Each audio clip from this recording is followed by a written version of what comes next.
हाम्रो पार्टी नेकपा नै हो र नेकपा अहिलेसम्म विभाजन भइसकेको छ भन्ने कुरालाई म स्वीकार्दिनँ। सरकारलाई जसरी काम गर्न सपोर्ट गर्नु पर्थ्यो त्यो पार्टीबाट भएन। सम्माननीय प्रधानमन्त्रीज्यूले बाध्यात्मक अवस्थामा चालेको कदम हो र यो चालेको कदम चाहिँ कुनै प्रतिगमन होइन, जनताबाट अनुमोदन हुने र जनतामाझ जाने कुरा हो। यो धेरै समस्या पर्दा फर्केर आउने आफ्नो घर रहेछ र सम्झिने चाहिँ नजिकका मान्छेलाई रहेछ। नजिकका भनेको स्थानीय तहका जनप्रतिनिधिलाई बढीभन्दा बढी रहेछ भन्ने पनि महसुस भयो। यी सबै कुराहरू छन् नि, यो पुरा गर्ने फेरि पनि नेकपा नै हो। त्यस कारणले अब हुने निर्वाचनमा नेकपाको ऐक्यबद्धता एकता जरुरी छ। दर्शकबिन, तपाईँलाई स्वागत छ सनराइज खबरमा। आज हामी नेकपाको पछिल्लो अवस्था लगायत समसामयिक विषयमा कुरा गर्दैछौँ एकजना अतिथिसँग। हामी माझ हुनुहुन्छ नेकपा नेत्री तथा सुर्खेतको वीरेन्द्रनगर नगरपालिकाका उपमेयर मोहनमाया ढकाल। यहाँलाई सनराइज खबरमा स्वागत छ। धन्यवाद। सुरुमा त नेकपा नेत्री भन्नासाथ चाहिँ अलिकति उत्सुकतापूर्ण प्रश्न पनि छ होइन? नेकपा नेत्री भन्दा बित्तिकै तपाईँ कुन समूहको भन्ने अवस्था छ नि त अहिले नेकपामा? तपाईँले चाहिँ के भन्नुहुन्छ यसमा चाहिँ? कुन समूहको भनेर भन्दा पनि म नेपाल कम्युनिस्ट पार्टीको अहिले भर्खरै हाम्रो यो तेस्रो पूर्ण बैठकले मनोनित गरेको केन्द्रीय सदस्य पनि हो होइन? त्यसकारण म चाहिँ नेकपाको केन्द्रीय सदस्य नै हो। यसमा हाम्रो पार्टीका प्रथम अध्यक्ष सम्माननीय प्रधानमन्त्रीज्यूको अध्यक्षतामा बैठक बसेर सम्माननीय प्रधानमन्त्रीज्यूले पार्टीको प्रथम अध्यक्षको हैसियतले जुन यो केन्द्रीय समितिको पुनर्गठन भन्दा पनि केन्द्रीय समितिमा महाधिवेशन आयोजक कमिटीको रूपमा विस्तार गर्नुभएको छ। म त्यो आयोजक कमिटीको सदस्य हो। भनेपछि अहिले तत्काललाई यो परिस्थितिवश भन्दाखेरि त तपाईँ नेकपाका प्रथम अध्यक्ष अर्थात् केपी शर्मा ओलीको पक्षमा चाहिँ हुनुहुन्छ। समूहमा चाहिँ सिङ्गो नेकपा नै त्यता छ नि? सिङ्गो नेकपा नै त्यहाँ छ भन्छु म, किनभने आधिकारिक रूपमा वैधानिक रूपमा हाम्रो पार्टी नेकपा हो। नेकपाको प्रथम अध्यक्ष सम्माननीय प्रधानमन्त्रीज्यू हुनुहुन्छ। हामी उहाँको कमिटीको केन्द्रीय समिति भएको हुनाले हामी सम्माननीय प्रधानमन्त्रीज्यूकै कमिटीको सदस्य हो भन्न चाहन्छु म। मूलधार नै यसैलाई मूलधार हामी यसैलाई मान्छौँ मूलधार, किनभने तर प्रचण्डजीहरू त मूलधार चाहिँ हामी हो भनेर सडकसम्म उत्रिनु भएको छ त। अब त्यसरी किन भन्नुभएको छ मलाई थाहा भएन होइन? तर हामीले बुझेको अथवा हाम्रो पार्टी एकीकरण जब भयो त्यो हाम्रो पार्टी एकीकरण हुने बेला पार्टीको प्रथम अध्यक्ष सम्माननीय प्रधानमन्त्रीज्यू हुनुहुन्थ्यो र अहिले पनि पार्टीको प्रथम अध्यक्ष उहाँ नै हो। त्यस कारणले सम्माननीय प्रधानमन्त्रीज्यूसँगै हाम्रो कमरेड प्रचण्ड पनि पार्टीको अध्यक्ष हुनुहुन्छ। त्यसै गरेर हाम्रो पार्टीको वरिष्ठ नेता माधव कुमार नेपाल, झलनाथ खनाल पनि नेकपाकै नेता हुनुहुन्छ। हामी सबैलाई निकै रेस्पेक्ट गर्छौँ, सम्माननीय नेतृत्व हुनुहुन्छ। वैधानिकता संस्थापन अथवा हाम्रो पार्टी नेकपा हो भन्ने हामीले चाहिँ बुझ्छौँ। भनेपछि तपाईँ चाहिँ फुटलाई स्वीकार्नुहुन्न? अहिले चाहिँ नेकपा विभाजन भएको छैन? विभाजन विभिन्न समस्याहरू छ पार्टीभित्र होइन? मलाई चाहिँ हाम्रो सम्माननीय प्रधानमन्त्रीज्यूले हिजो मात्रै हाम्रो केन्द्रीय कमिटीको बैठक सम्पन्न भएको छ र प्रधानमन्त्रीज्यूले आह्वान पनि गर्नुभएको छ। घरभित्र धेरै समस्याहरू हुन्छन्, समाधान गर्नुपर्छ, नभड्किनुहोस्, आउनुहोस् होइन, सचिएर आउनुहोस् र फेरि पनि नेकपाप्रति आम नागरिकको जुन विश्वास छ, जुन भरोसा छ, त्यो भरोसालाई कायम राखेर हामी फेरि पनि प्रत्यक्ष जनादेश लिने गरेर अगाडि बढौँ भन्नुभएको छ। त्यसकारण संस्थापन पक्ष आधिकारिकता भन्ने पनि त्यति पर नजाउँ जस्तो लाग्छ, किनभने हाम्रो पार्टी नेकपा नै हो र नेकपा अहिलेसम्म विभाजन भइसकेको छ भन्ने कुरालाई म स्वीकार्दिनँ। तर बाहिर जनताले त होइन तपाईँको पार्टीका जुन गतिविधि छन् होइन, प्रचण्डजीहरू चाहिँ हामीले हस्ताक्षर लिएर निर्वाचन आयोग गयौँ जान्छौँ, हामीलाई चाहिँ वैधानिकता दिनुपर्छ भन्नुहुन्छ। यता प्रथम अध्यक्ष ओलीले यो वैधानिकता खोज्ने कुनै उनै होइन, यो पार्टीको आधिकारिक भने चाहिँ हामी हो भन्नुहुन्छ। यसले चाहिँ जनतामा अलिकति भ्रम जस्तो पनि छ नि त। म आम दाजुभाइ दिदीबहिनीलाई चाहिँ विनम्रतापूर्वक अनुरोध गर्न चाहन्छु, हामी भ्रममा पर्नु हुँदैन होइन। हाम्रो आधिकारिकता नेकपा नै हो। संस्थापन अध्यक्ष केपी शर्मा ओली हुनुहुन्छ। धेरै असन्तुष्टिहरू अथवा धेरै कुराहरू छन्, त्यो कुरा आन्तरिक कुराहरू फेरि पनि समस्या समाधान गर्न सकिन्छ। तर हामी विभाजित हुनुपर्ने अथवा हामीले चाहिँ मन डुलाउनु पर्ने, हामीले के होला कसो होला भन्नुपर्ने कुनै पनि कारण छैन। हाम्रो आधिकारिकता र हाम्रो चाहिँ पार्टी जुन संस्थापन हो त्यसलाई हामीले स्वीकार गरेर जानुपर्छ। यसमा भ्रम सिर्जना गर्नु पनि हुँदैन र भ्रममा पर्नु पनि हुँदैन भन्न चाहन्छु। हिजो जुन उत्साह उमङ्ग साथ चाहिँ पूर्व एमाले र पूर्व एकीकृत माओवादी बीच एकता भयो, त्यो एकताले चाहिँ जनतामा एउटा खालको एउटा छुट्टै उत्साह पनि थप्यो होइन। आज त्यही एकीकृत भएको पार्टी एउटा पक्षको भेला बालुवाटारमा हुँदा अर्को पक्ष एउटा पार्टी प्यालेसमा पुगेर चाहिँ भेला गरिरहेछ होइन। यो अवस्था चाहिँ पार्टीभित्र कसरी आयो? जति बेला तत्कालीन नेकपा एमाले र तत्कालीन नेकपा माओवादी केन्द्रको चाहिँ एकीकरणको कुरा चलेको थियो, हामी पनि निकै उत्साही भएका थियौँ।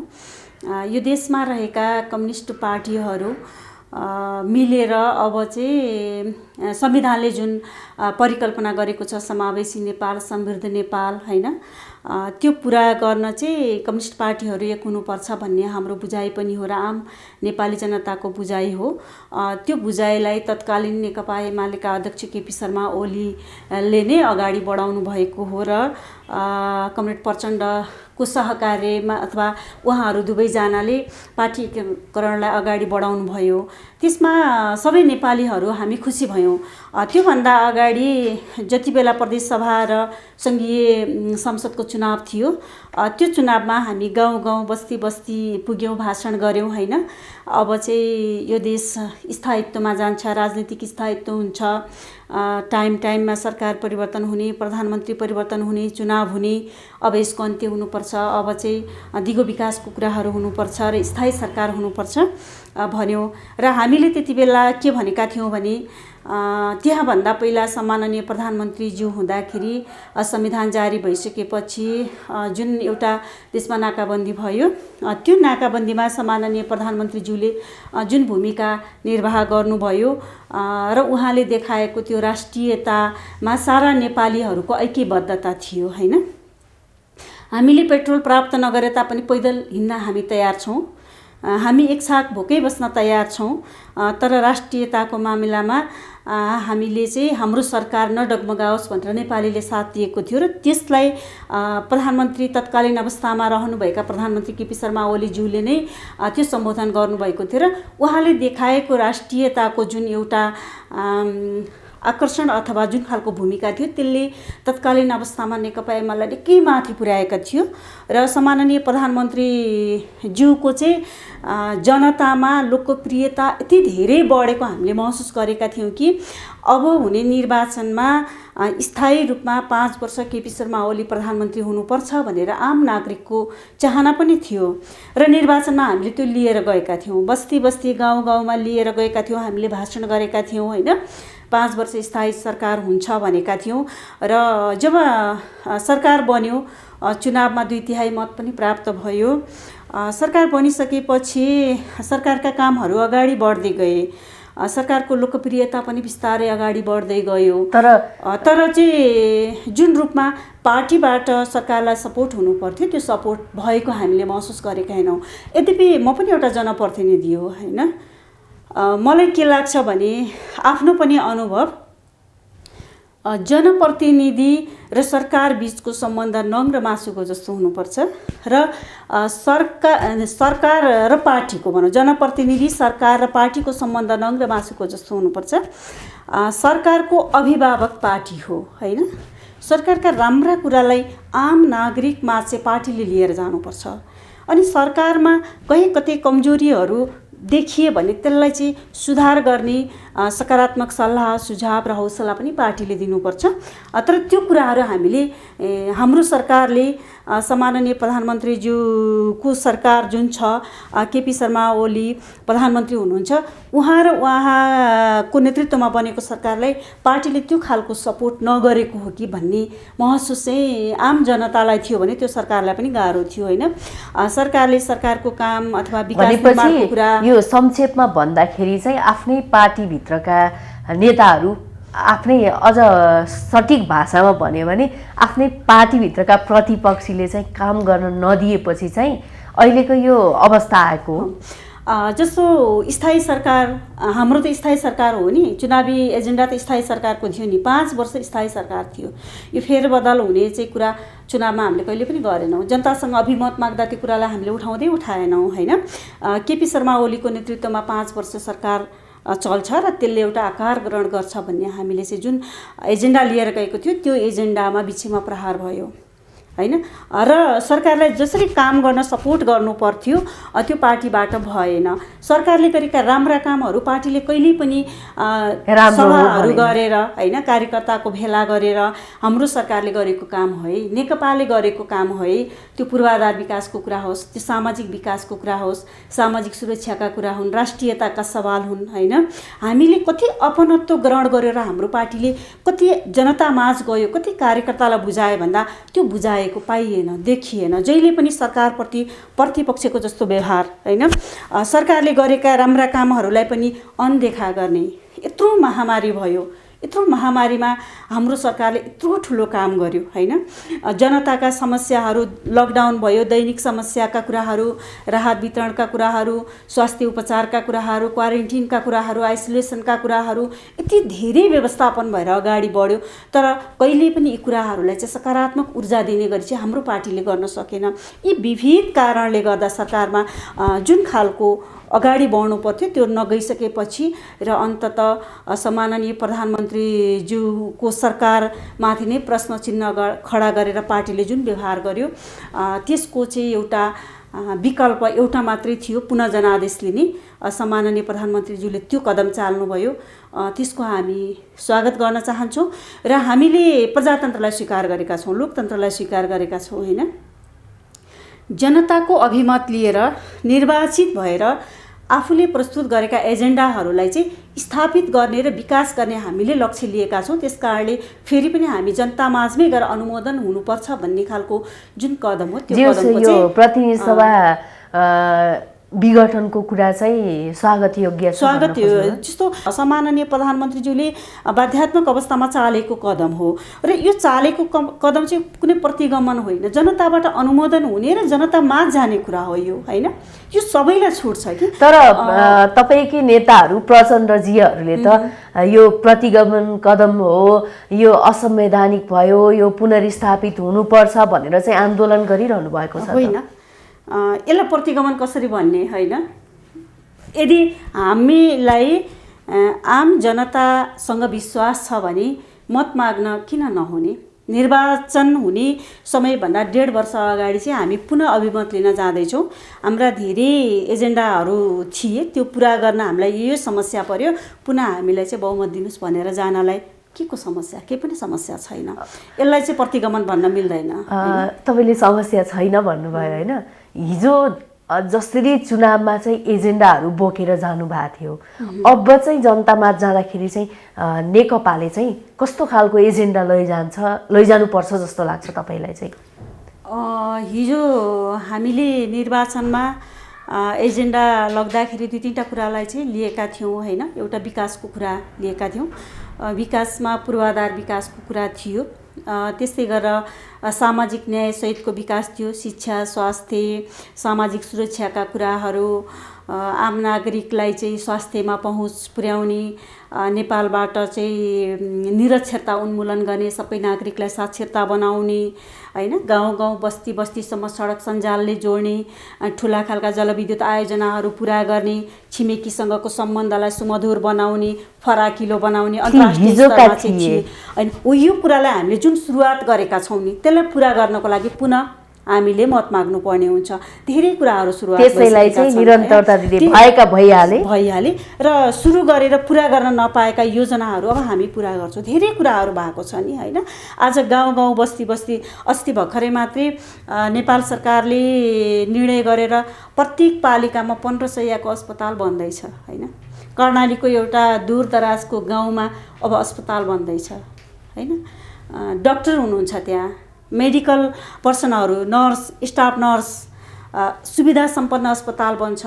अब कर्णालीको एउटा मुगु डोल्पाबाट सुर्खेतको वीरेन्द्रनगर अथवा काठमाडौँ आउने समस्या बिस्तारै टर्दै जान्छ र आफ्नै गाउँमा विशेषज्ञ स्वास्थ्य सहितको सेवा पाउने अवस्था बन्दैछ।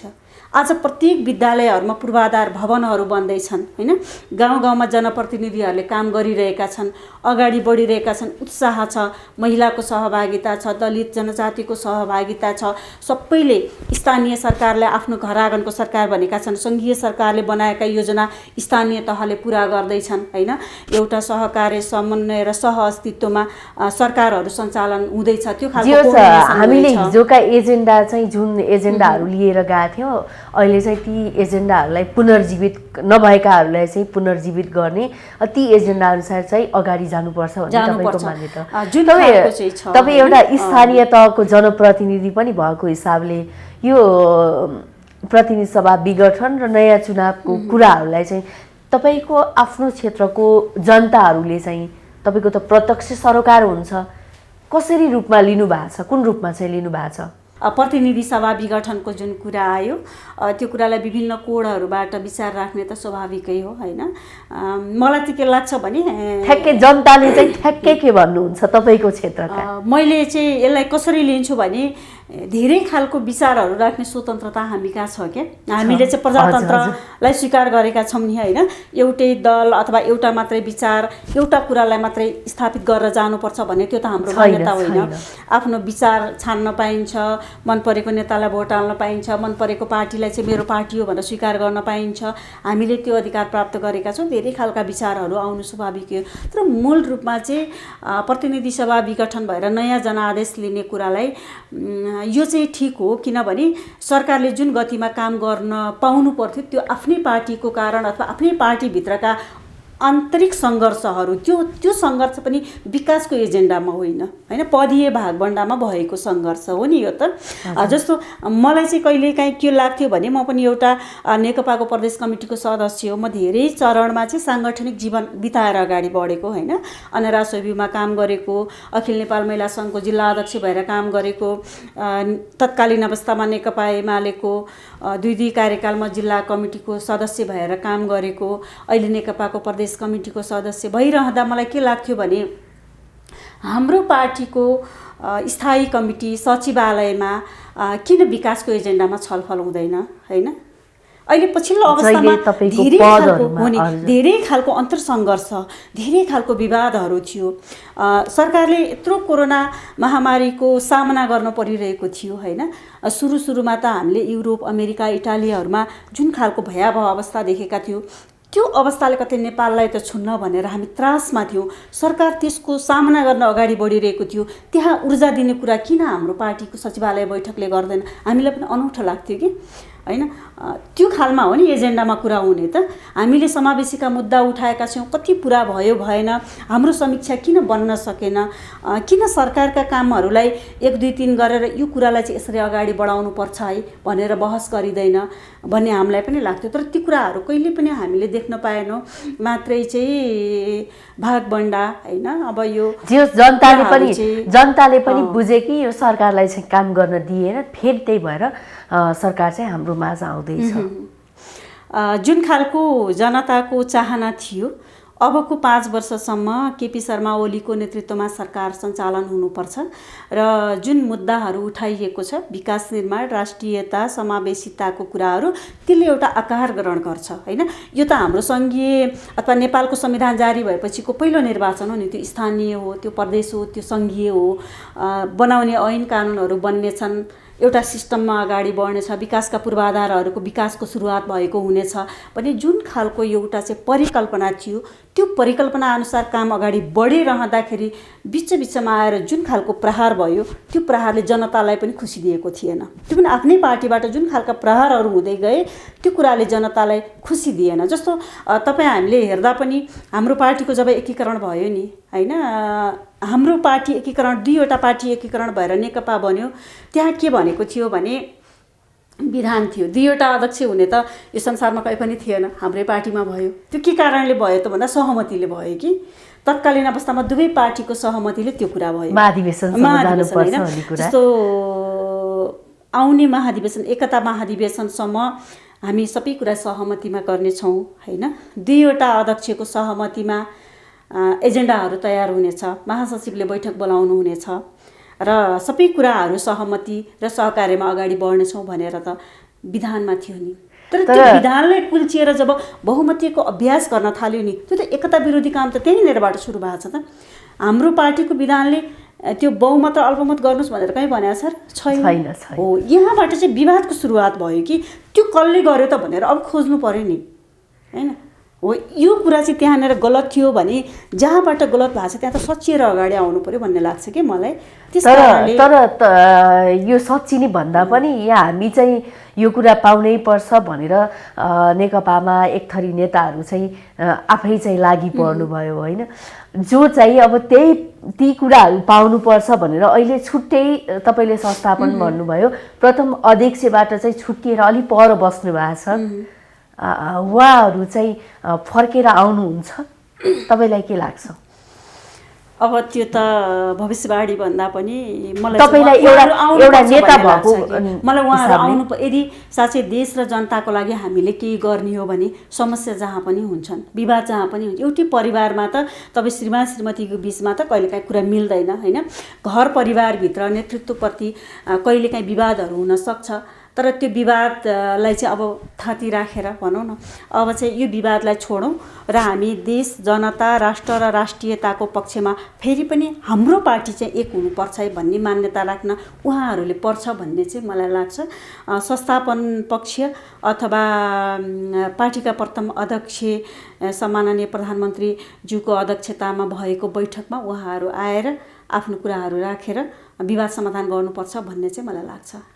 हामी थोरै अलिकति तपाईँ स्थानीय जनप्रतिनिधि पनि भएको हिसाबले थोरै स्थानीय तहका कुरा पनि कोट्याउँ। वीरेन्द्रनगर नगरपालिकामा त्यहाँ समग्रमा विकासको गतिविधि र समग्र यो 3 वर्षको अवधिलाई चाहिँ संक्षेपमा भन्दाखेरि चाहिँ के भइरहेछ? वीरेन्द्रनगर नगरपालिका कर्णाली प्रदेशको राजधानी पनि हो हैन। नगरपालिकामा हामी निर्वाचित भएर आइसकेपछि अहिलेको नगरपालिका स्थानीय सरकारको रूपमा अगाडि बढेको पनि हो। स्थानीय सरकारको रूपमा निर्वाचित भएर आएका जनप्रतिनिधिहरू हामी आइसकेपछि यो 3 वर्षको पिरियडमा हामीले धेरै गरेका छौँ भन्ने मलाई लाग्छ। कहिलेकाहीँ चाहिँ अब हेर्दा यता बाटो चाहिँ अझै बनाउन बाँकी छ, यो विद्यालयको भौतिक संरचनाहरू पुरा गर्न बाँकी छ, कहाँ काम भएको छ र भन्ने लाग्न सक्छ। तर विकास त गतिशीलता हो नि हैन, डाइनामिक एकपछि अर्को हुँदै जाने हो। हामीसँग भएको स्रोत र साधनलाई पूर्ण रूपमा हामीले प्रयोग गरेर धेरै अगाडि बढेका, जस्तो हामीले ऐनहरू सबै निर्माण गरिसकेका छौँ हैन। वीरेन्द्रनगर नगरपालिकाका 16 वटा वडामा वडा कार्यालय मार्फत हामीले सम्पूर्ण संविधानले दिएका अधिकारहरू सबै आफ्नै वडाबाट प्रयोग गर्ने गरी कामहरूको सुरुवात गरेका छौँ। त्यहाँको भौतिक पूर्वाधारमा हामीले त्यहाँका राजधानी केन्द्रित बाटोहरू सङ्घीय सरकारसँग हाम्रो त्यतिकै समन्वय छ, विकासका योजनाहरू अगाडि बढाएका छौँ। त्यसै गरेर पूर्वाधारको क्षेत्रमा भन्नुहुन्छ भने त्यहाँका धेरै विद्यालयहरूका भवनहरू बनिरहेका छन्, शैक्षिक गुणस्तरका कुराहरूलाई हामीले अगाडि बढाएका छौँ। सबै वडाहरूमा वडा स्वास्थ्य चौकी स्थापना गरेर हामीले स्वास्थ्य सेवा दिइरहेका छौँ। अहिले चाहिँ नगर स्वास्थ्य अथवा नगर अस्पताल पनि हाम्रो भर्खरै शिलान्यास भएको छ, हामीले त्यो कुरालाई पनि अगाडि बढाएका छौँ। पर्यटकीय क्षेत्रमा एउटा देशभरिमै चर्चित सुर्खेतको बुलबुले ताल विस्तारदेखि लिएर पार्क निर्माणदेखि लिएर काँक्रे बिहारको पुनर्निर्माणदेखि लिएर त्यो सबै कुरामा हामीले अगाडि बढाएका छौँ। त्यसै गरेर कर्णाली प्रदेश चाहिँ यो सङ्घीयता निर्माण अथवा प्रदेश निर्माण गर्ने बेला अलिकति पछिल्लो प्रदेश पनि भनिन्छ। त्यहाँ आन्दोलन पश्चात प्राप्त भएको प्रदेश पनि हो। त्यो प्रदेशमा शहादत प्राप्त गर्नुहुने शहीदको सम्झनामा नगरपालिकाले पहिचान गरेर डिपिआर गरेर प्रदेशसँगको समन्वयमा हामीले चाहिँ त्यो कुरालाई अहिले पार्क निर्माणको कुराहरू अगाडि बढाएका छौँ। त्यहाँको चाहिँ हरेक कुरा आकार दिएका छौँ कि हामीले। म चाहिँ एउटा स्थानीय तहको जनप्रतिनिधि भएको हुनाले हिजो निर्वाचनमा मैले बोलेका कुराहरू तपाईँले यो बोल्नु भएको थियो, आज तपाईँले त्यो कुराहरू कति गर्नुभयो र फेरि चाहिँ जनतामाझ आउनुभयो भन्दा हामीले यो कुरा बोलेका थियौँ अगाडि। जस्तो हामीले समावेशिताको कुरा गरेका थियौँ, महिला स्वरोजगारका कुराहरू अगाडि बढाएका छौँ होइन। तपाईँको सामाजिक सुरक्षाको कुरा नगरपालिकाले आफैले अगाडि बढाएको छ। महिलाहरूलाई निःशुल्क सेनिटरी प्याड वितरणको कुराहरू होस् अथवा गर्भवती महिलालाई भिडियो एक्सरे फ्रीको कुरा होस्, अस्पताल जाँदा लाग्ने एम्बुलेन्स खर्चको कुराहरू होस्, न्यायिक समिति मार्फत कानुन व्यवसाय अथवा वरिष्ठ अधिवक्ता राखेर कानुनी परामर्श दिने कुराहरू, हरेक कुरालाई हामीले जोडेका छौँ। यो सबै कुरालाई हेर्दा स्थानीय तहको जनप्रतिनिधि भएर अथवा उपमेयर भएर काम गर्न चाहिँ कतिको गाह्रो रहेछ, कतिको चुनौतीपूर्ण रहेछ? अब जस्तो यही महामारीको कुरामा पनि मैले प्रत्यक्ष नेतृत्व गरेर काम पनि गरेँ होइन। मलाई कस्तो लाग्यो भने समस्या पर्दा रातिको 2 बजे पनि फोन गर्ने चाहिँ स्थानीय जनप्रतिनिधिलाई रहेछ क्या, त्यो वडा अध्यक्षलाई रहेछ, वडामा भएको सदस्यहरू जो नजिक टोलमा हुनुहुन्छ, अनि त्यो चाहिँ प्रमुखलाई रहेछ होइन। 2 बजे पनि फोन गरेर यो समस्या पर्यो। आज कोरोना महामारीमा मलाई कस्तो अनुभूति भयो भने धेरै समस्या पर्दा फर्केर आउने आफ्नो घर रहेछ र सम्झिने चाहिँ नजिकका मान्छेलाई रहेछ। नजिकका भनेको स्थानीय तहका जनप्रतिनिधिलाई बढीभन्दा बढी रहेछ भन्ने पनि महसुस भयो। सङ्कटको बेला, महामारीको बेला अथवा जनतासँग नजिक रहेर काम गर्ने चाहिँ स्थानीय सरकार हो, स्थानीय तह हो र पोलिसी बनाउने नेपाल सरकार हो। अन्तिममा चाहिँ तपाईँ समग्र यो राजनीतिक कुराहरूलाई चाहिँ होइन अहिलेको अवस्थालाई चाहिँ अन्तिममा चाहिँ के भन्न चाहनुहुन्छ? यो कुरा चाहिँ मैले छुटाउनुहुन्न भन्ने म सम्पूर्णमा अनुरोध गर्न चाहन्छु। अब निकट भविष्यमा हाम्रो प्रतिनिधि सभाको निर्वाचन हुँदैछ। यो निर्वाचन प्रतिगमनकारी होइन, यो अग्रगमनकारी हो। आम नागरिकको, आम जनसमुदायको मत प्राप्त गर्ने हो। त्यस कारणले पनि यसमा सबै सहभागी भइदिनुहोस्। यसलाई चाहिँ भ्रम सिर्जना गर्ने काम हामीले नगरौँ, अगाडि बढौँ र नेकपा नै हो फेरि पनि हिजो समावेशीका मुद्दा उठाउने, विकासका मुद्दा उठाउने, राष्ट्रियताको सवालमा अगाडि बढ्ने, जति पनि हाम्रो संविधानमा सुनिश्चित भएका चाहे महिला अधिकारका कुराहरू हुन्, महिलाको 33% सहभागिता अहिले यति ठुलो होइन, स्थानीय तहमा, प्रदेशमा, सङ्घीय सरकारमा यति धेरै कुराहरू छन् नि। त्यो कुरालाई पनि मलाई याद छ जति बेला नेकपा एमाले निकट अखिल नेपाल महिला सङ्घको अध्यक्षमा अहिलेको राष्ट्रपति सम्माननीय राष्ट्रपति जो अध्यक्ष हुनुभएको थियो 2056 सालमा नै अब चाहिँ अनेम सङ्घको अभियान भनेको राज्यका हर संरचनामा 33% महिला सहभागिता हुनुपर्छ भनेर 56 सालको अनेम सङ्घको केन्द्रीय सम्मेलनले नै तय गरेको कुरा थियो, एजेन्डा पास गरिसकेको थियो। पछि पुनर्स्थापित संसद 62-63 पछि पुनर्स्थापित संसदमा सम्माननीय राष्ट्रपतिज्यूले नै उठाउनु भएको कुरा थियो त्यो होइन, प्रतिनिधि सभामा पेश गर्नुभएको थियो, त्यसलाई स्थापित गर्नुभएको थियो। यी सबै कुराहरू छन् नि, यो पुरा गर्ने फेरि पनि नेकपा नै हो। त्यस कारणले अब हुने निर्वाचनमा नेकपाको ऐक्यबद्धता, एकता जरुरी छ। हामी सबै निर्वाचनमा लागौँ, भ्रम सिर्जना गर्ने काम नगरौँ। कहीँ कतै फेरि अहिलेसम्म देखिएका जुन समस्याहरू छन् यी समस्याहरूलाई पनि समाधान गरेर अगाडि बढौँ भन्न चाहन्छु। म आम नेपाली दाजुभाइ दिदीबहिनीमा विनम्रतापूर्वक अनुरोध गर्छु, हामी नाच्यौँ, परिस्थिति सामान्य छ, अब हामी अगाडि बढ्नुपर्छ, यही भन्न चाहन्छु। जानुपर्छ, खुसी साथ जानुपर्छ होइन। जनताको अभिमत लिने एउटा अवसर पनि हो, यसलाई चाहिँ हामी सबैले प्रयोग गर्नुपर्छ र हाम्रो अधिकार